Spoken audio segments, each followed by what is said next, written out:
주님의 기도 같이 보시겠습니다. 먼저 오늘을 같이 보십니다. 시작.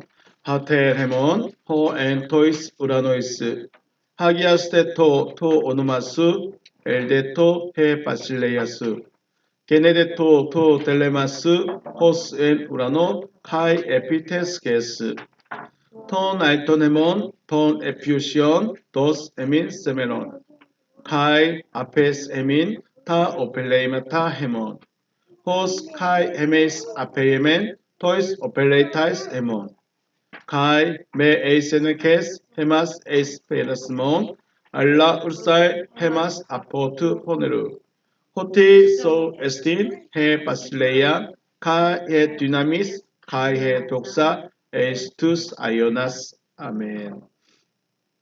네, 다시 한번 의역된 부분으로 보십니다. 시작.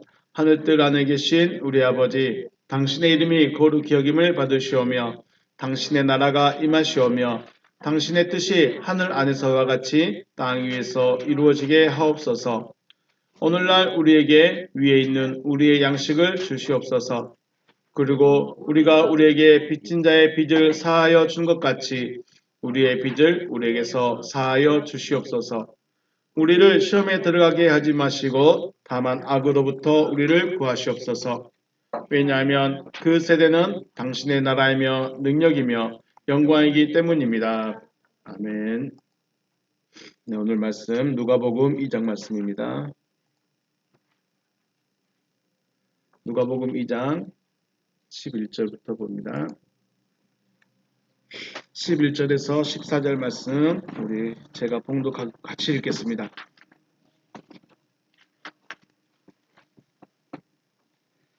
(11절에서 14절) 같이 읽습니다. 시작. 오늘 다윗의 동네에 너희를 위하여 구주가 나셨으니 곧 그리스도 주시니라. 너희가 가서 강보에 쌓여 구유에 뉘어 있는 아기를 보리니 이것이 너희에게 표적이니라 하더니 호련히 수많은 천군이 그 천사와 함께 하나님을 찬송하여 이르되 지극히 높은 곳에서는 하나님께 영광이요 땅에서는 하나님이 기뻐하신 사람들 중에 평화로다 하니라. 아멘. 할렐루야. 주님의 이름을 축복하고 사랑합니다. 네, 우리 옆에 사람과 다시 한번 인사합니다. 메리 크리스마스. 네, 메리 크리스마스 말이 무슨 말이에요? 무슨 뜻이에요? 아, 성탄절 잘 보내세요. 또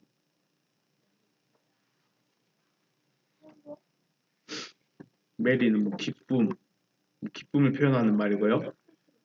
크리스마스, 크리스는 그리스도고요. 마스는 예배. 그러니까 원래 기독교가 어디서부터 있었죠? 천주교에서부터 있었으니까 보통은 미사, 예배라고 표현합니다. 그러니까 그리스도를 예배합니다. 이런 의미가 되겠죠. 기쁜 마음으로 그리스도를 예배합니다. 라는 말이 메리 크리스마스입니다. 그렇게 생각하면 제가 아침에 생각했습니다. 메리 크리스마스. 메리 크리스마스. 오늘만 메리 크리스마스가 아니라 메리 크리스마스. 아, 재미없네요. 네. 날마다 그리스도를 예배하는 여러분 되시길 주님의 이름으로 축복합니다. 네. 이 땅에 그리스도 주를 보내신 하나님 아버지께 감사와 영광을 올려드리고 주님의 나심이 여러분과 저의 기쁨 되시기를 다시 한번 주님의 이름으로 축복합니다. 우리가 성경을 연구하면서 공부하면서 계속 나눴던 말이 그리스도죠. 그리스도를 다르게 표현하면 생명이고 빛이라 할 수 있습니다. 요한복음 1장 4절에서는 이 생명은 사람들의 빛이다 라고 하는데 모든 사람들의 빛이 아니라는 거죠. 누구냐면 그 사람들의 빛이다 라고 했어요. 톤 안드로폰, 그 사람들의 빛이에요. 생명을 원하는 사람들에게는 빛이지만 생명을 원하지 않는 사람들에게는 불편함입니다. 오늘 아침에 제가 안 깨웠죠. 안 깨웠어요. 근데 평상시에 제가 깨울 때, 아이들을 깨울 때 어떻게 할까요? 깜깜한 방에 들어가서 불을 켭니다. 그러면 불을 켜면 일어나야 할 마음이 있는 사람은 어떨까요? 이제 일어날 때 됐다면서 눈을 번쩍 뜰 수 있는데 일어나기 싫은 사람은요. 너무 불편해요. 그 빛이. 그렇죠. 그 천둥빛이 너무 불편해. 난 더 자고 싶은데. 난 더 누워있고 싶은데. 불을 켜신 사람이 누구야? 왜 불을 켰어? 하면서 불편할 수 있어요. 똑같은 빛이지만 어떤 사람에게는 반가움으로, 어떤 사람에게는 기다림이 이루어짐으로 표현되지만 어떤 사람에게는 심히 불편과 짜증이 되는 거죠. 그리스도는 캄캄한 방의 불빛과 같습니다. 뭔가를 찾고 있는 사람들, 뭔가를 기다리는 사람들에게는 기쁨이지만 잠을 더 자고 싶어하는 사람들, 그냥 기다리지 않고 그냥 이렇게 살아가야지 하는 사람들에게는 필요 없는 것이고 불편한 것입니다. 여러분에게는 그리스도가 어떻게 다가오실까요?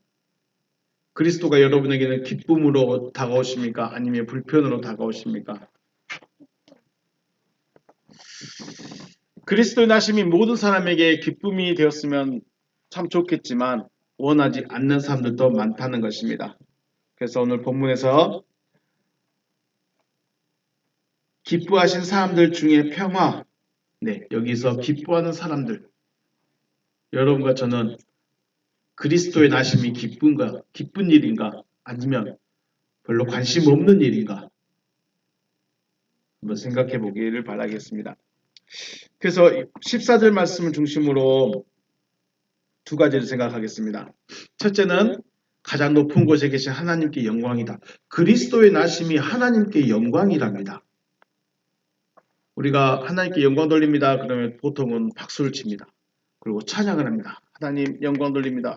박수 치면 찬양하면 하나님께서 영광을 받으실 것이라고 생각하고 믿고 있다는 것이죠.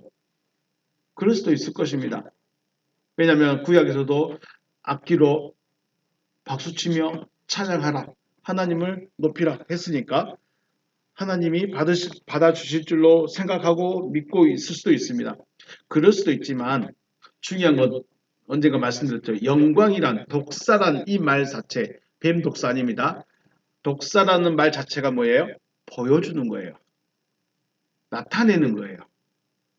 그래서 하나님의 영광이라는 말은 하나님이 나타나신 거예요. 하나님이 보여주는 거예요. 그러므로 그리스도는 하나님의 아들이죠. 그리스도는 하나님의 아들이기 때문에 하나님께서 나타나셨음을 보여주는 거예요. 하나님이 아들이 나타난 것 자체는 사람들에게 하나님의 존재하심과 하나님의 일하심과 하나님이 말씀하신 대로 이루신 것을 사람들에게 보여준 자체예요. 그래서 하나님께 영광인 거예요. 우리가 찬양함으로 박수침으로 악기를 연주함으로 하나님께 영광 돌리는 그 방법도 있을 수 있겠지만 진짜 하나님이 받으실 만한 영광이라는 것은 하나님이 나타나는 걸 보여주는 거예요. 사람들에게. 그래서 그리스도가 나셨다는 것은 하나님이 존재하신다. 하나님이 계신다. 하나님이 말씀하신 대로 이루신다는 것을 실제적으로 보여주는 거예요. 그래서 하나님께는 영광이 되는 겁니다. 사람이 뭔가를 행하여서 하나님의 영광이 되는 것이 아니라 하나님이 일하셨음을 하나님께서 하신 말씀대로 이루어졌음을 나타내신 자체가 영광이죠. 그러면 이게 영광이라면 하나님이 창세기부터 지금까지 하시고 싶었던 일, 하나님이 말씀하신 가장 최종의 목적은 아들의 나타나심입니다. 아들의 나타나심. 그러니까 하나님을 본 사람도 없고 볼 수도 없고 그 하나님이라는 존재에 대해서 말로만 들어왔던 그 하나님을 실체적으로 우리가 볼 수 있는 거예요. 누구를 통해서요? 그리스도를 통해서. 그 대표가 그 첫 주자가 예수이신 것 뿐이고 다음으로 누가 됐어요? 베드로가 되고 바울이 되고 베드로가 되고 요한이 되는 거죠. 그들이 하나님의 아들들로 이 땅에 나타나서 사람들에게 보여준 거예요.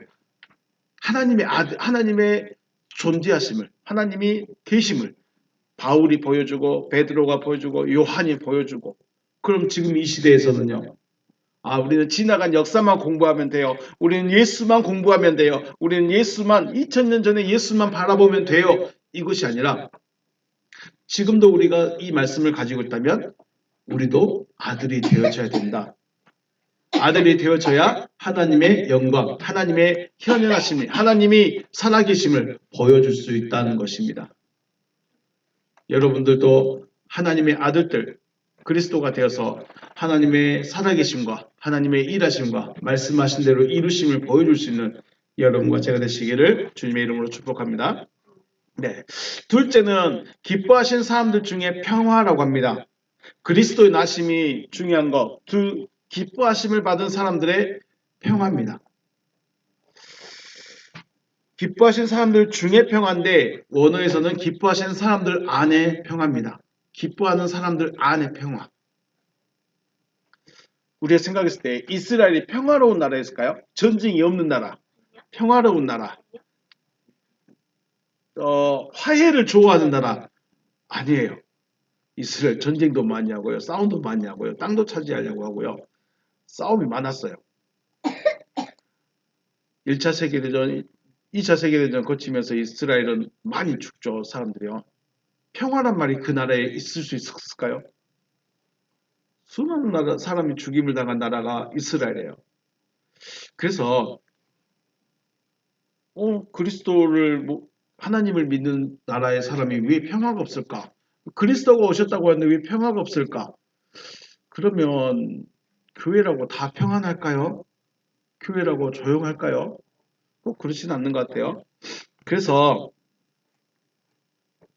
원어에 보니까 원어 성경에 보니까 에이레네라는 말을 쓰고 있어요. 에이레네. 에이레네 말의 사전적인 뜻은 평화도 있어요. 뜻에는 평화도 있지만 평화가 되기 위해서는 어떻게 될까요? 평화를 이루기 위해서 북한과 남한이 대치하고 있어요. 지금도 으르렁거리고 있어요. 평화가 되려면 어떻게 될까요? 하나가 돼야 돼요. 그래서 이 에이레네라는 말의 가장 기본적인 말은 결합하다라는 뜻이에요. 결합하다라는 의미에서 하나됨. 결합하는 거예요. 결합하는데 물과 기름이 결합이 되는가요? 안 되는가요? 물과 기름은 결합이 안 돼요. 그런데 물과 기름을 결합할 수 있는 방법이 있을까요? 없을까요? 그 안에 뭘 넣어줘요? 촉매제를 넣어줘요. 그래서 물과 기름이 섞여버리게 하는 거예요. 물론 더 들어가서 분자와 분자, 원자와 원자는 섞이지 않겠죠. 그런데 물질적으로는 우리가 사람들을 봤을 때는 기름과 물과 기름이 분리가 돼 있었는데 촉매제를 넣어보니까 얘가 하나가 돼버렸네. 예, 이런 거예요. 그러니까 에이레네라는 말은 평화도 좋지만 결합하는 거예요. 하나로 결합하는 거예요. 이해가 되겠죠? 이해가 되죠? 평화라는 말도 좋지만 하나됨이라는 말이 더 의미적이 있다는 거죠. 자, 평화를 이루려면 하나가 되어야 됩니다. 그리고 하나가 되어지려면 불평등한 약속이 아니라 평등한 약속이 있어야 돼요. 물과 기름은 의견이 있어요, 없어요? 의견이 없어요. 그래서 촉매제만 넣어버리면 그냥 섞여버리지만 사람과 사람이 서로 화해를 하거나 아니면 약속을 하려면 계약을 하려면 뭐가 있어야 될까요? 평등해야 돼요.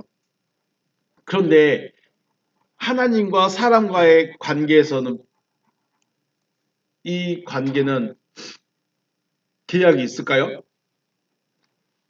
하나님과 하나 되어지려는데 조건이 필요할까요?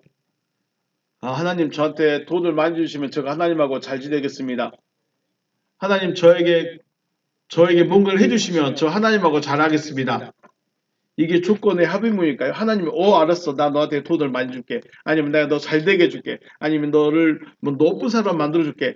예, 알겠습니다. 그러면 악수하시고 화목하게 지내십시다.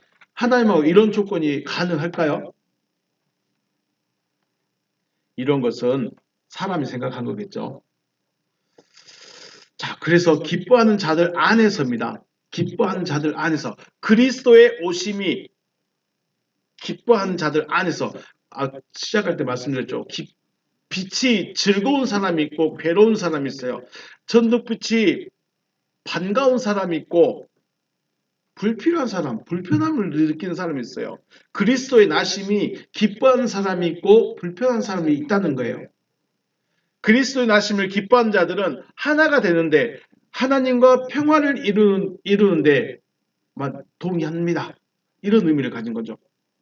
그래서 그리스도의 나심은 하나님께서 사람과 하나가 되려 하시는 하나님의 뜻이 나타난 거예요. 첫째는 하나님의 살아계심과 하나님의 존재하심과 하나님이 말씀하신 대로 이루심을 보여주는 하나님의 영광이 나타난 거죠. 그리스도의 나심.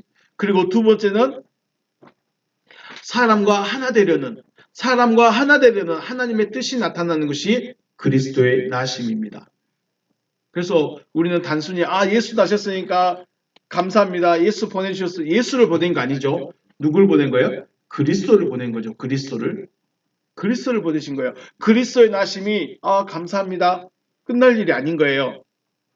그리스도의 나심은 단순히 축하합니다. 우리 성탄절이다, 기쁘다, 감사하다 이것으로 끝나는 것이 아니라 하나님과 하나 되어지려는 하나님의 뜻이 있구나라는 것을 우리가 발견할 수 있어야 한다는 것이죠. 이 땅에 평화가 있을까? 이 땅에 평화가 있을까요? 개인과 개인의 전쟁이 많겠죠. 나라와 나라의 전쟁이 멈추지 않습니다. 성경이 개인 간의 평화 혹은 나라 간의 평화를 이야기하고 싶은 것이 아니라 하나님과 사람과의 하나됨을 이루고 싶어 하신다는 거예요. 물론 사람끼리의 하나됨, 나라끼리의 하나됨, 민족끼리의 하나됨, 전 지구의 하나됨도 중요하겠죠. 중요합니다. 그럴 수 있는데 사람이란 존재는 안 됩니다. 될 수가 없어요. 왜냐하면 동물의 본성을 가지고 있기 때문에 내가 누군가를 잡아먹어야 되고 내가 누군가보다 높아야 되고 내가 누군가보다 올라가야 되는데 그러기 위해서는 여러 가지 일을 해야 되겠죠. 성경이 가장 말하고 싶은 것은 민족의 화합, 세계의 평화, 세계의 하나됨 그렇게 말했다면 예수님이 오셨을 때 로마도 물리쳤겠죠. 그리스도의 나심은 모든 사람에게 기쁨이 아니라 원하는 사람에게만 기쁨입니다. 그래서 구원을 원하느냐, 하나님과 하나됨을 원하느냐, 생명 얻기를 원하느냐, 이 원하는 사람에게는 그리스도의 나심이 오늘이 기쁜 날이지만 그냥 교회만 나갔다 오지, 예배만 드리고 오지, 앉았다 오지 이런 사람에게는 기쁨일 수가 없다는 거죠. 오히려 불편함입니다. 이 추운 찬바람 나는 날에 집에서 게임하면서 집에서 먹을 거 먹으면서 앉아있는 게 더 쉽지 교회를 왜 옵니까? 그리스도의 나심이 기쁘십니까? 그리스도의 나심이 만족하십니까? 성탄이라고 많은 사람들이 즐거워하고 있습니다. 눈이 오는 계절이라 즐거울까요? 아니면 선물 주고받는 때라서 즐거울까요? 이것도 좋고 저것도 좋지만 하나님과 하나 되는 것을 기뻐할 수 있는 여러분과 제가 되시길 주님의 이름으로 축복합니다. 그리스도의 나심은 하나님의 존재하심, 하나님이 말씀하신 대로 이루심을 보여줌으로 하나님께 영광이고 다음으로는 하나님께서 사람과 하나 되기를 원하시는 그것을 보여주는 겁니다. 사람과 하나 되기를 원하시는 하나님의 뜻, 사람과 하나 되기를 원하시는 하나님의 뜻, 이 뜻을 기뻐한 자들은 그리스도의 나심은 기쁜 겁니다. 만족입니다. 하나님이 나와 하나 되고 싶어 하시는구나. 그런데 이 뜻을 깨닫지 못하거나 알지 못하거나 받지 못하는 사람에게는 그냥 많은 사람들 중에 한 사람. 그리스도의 나심이 여러분의 심령 속에 큰 기쁨이 되시기를, 큰 만족이 되시기를 주님의 이름으로 축복합니다. 네, 오늘 여기서 마치겠습니다. 수고하셨습니다.